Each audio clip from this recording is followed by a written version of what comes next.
All right, the first question comes from James Scheffler, and he asked me what he could do for a home MMA workout to keep him in as close to fight shape as possible without having access to the gym.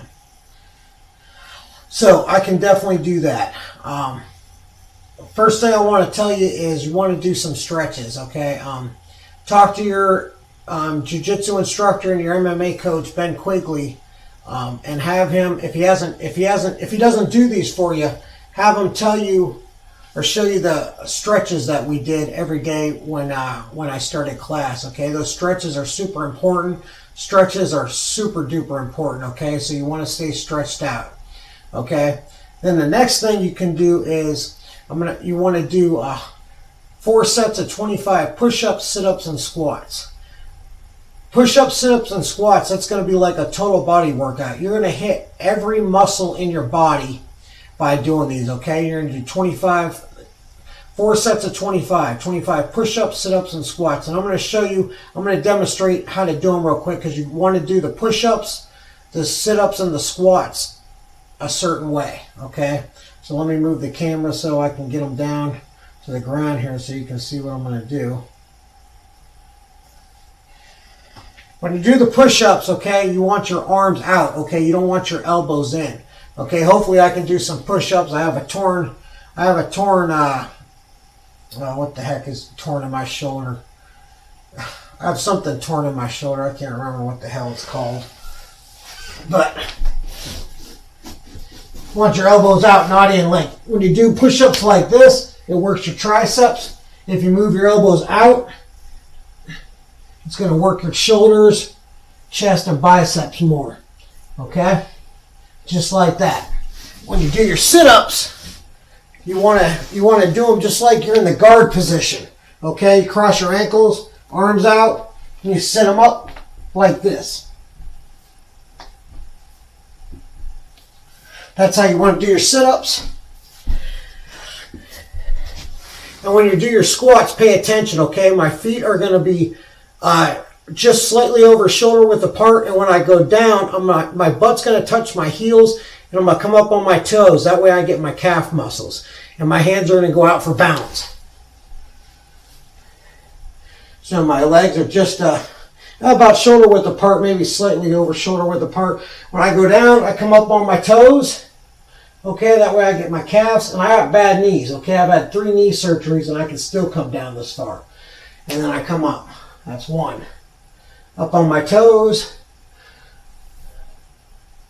Just like that. All right.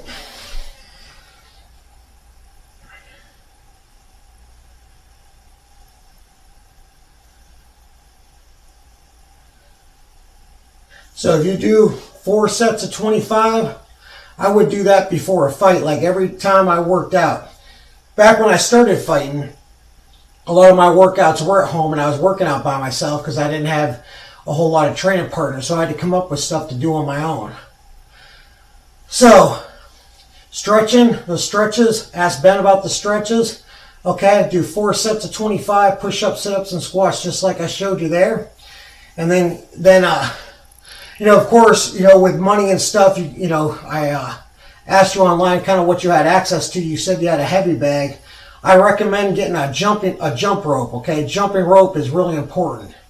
I believe the amateurs fight 3-minute rounds, maybe 2-minute rounds, depending on what state you're in or something like that. But you want to, let's just say you're fighting 3-minute rounds. You want to jump rope for 11 minutes straight with no rest, okay? That's 3-minute rounds and the minute rest you have between the first and second round and the second and third round, okay? So that's 11 minutes straight. Jump rope for 11 minutes straight. That's one of the best things you can do for it.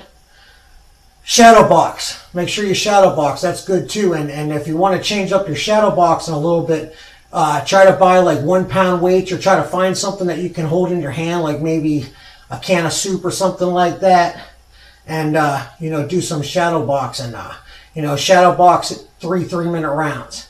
And you said you had a heavy bag, so do some heavy bag work. Mix it up with the heavy bag. Like you can do a always train just like you're going to fight. So you're going to do 3-minute rounds on the heavy bag.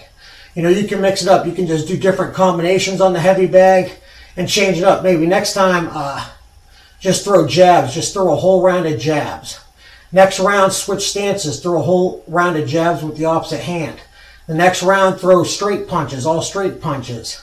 And then, you know, the next day, switch stances and do a straight punch with the other hand, or do an extra round. So you can do some stuff like that. And you can always run. Running's good. When I was fighting, I ran 5 miles a day, and then I did sprints. After I would run 5 miles a day, I would do sprints. So if I was fighting 3-minute rounds, then I'd sprint for 3 minutes, rest for a minute, sprint for 3 minutes, rest for a minute, sprint for 3 minutes. If I was doing 3 5-minute rounds, I'd sprint for 5 minutes. Now, I know what everyone's going to think. How the hell are you sprinting for 3 minutes or 5 minutes straight? Like, that's impossible. Yeah, I'm going to sprint. I'm going to run as hard as I can. I'm just going to say 5 minutes. I'm going to run as hard as I can. After about 60 seconds or 90 seconds, your sprint is going to look like a slow jog, okay? But I'm literally running as fast as I can, okay? I'm running as fast as I can. I lived in the city at the time, so I would do like suicide sprints on a block, and then I'd have a stopwatch in my hand or on my wrist or something like that, and I'd beep when the 5 minutes was up. But I would run as hard as I can for 5 minutes. Run 5 miles. Don't run more than 5 miles, because you don't need to run any more than 5 miles, and then do the sprints. So you got stretching, shadow boxing, those push-ups, sit-ups, and squats, 4 sets of 25. There's different ways you can hit the heavy bag, get a jump rope, and you can do sprints and running. So that's what I'd recommend for you to do for a home workout.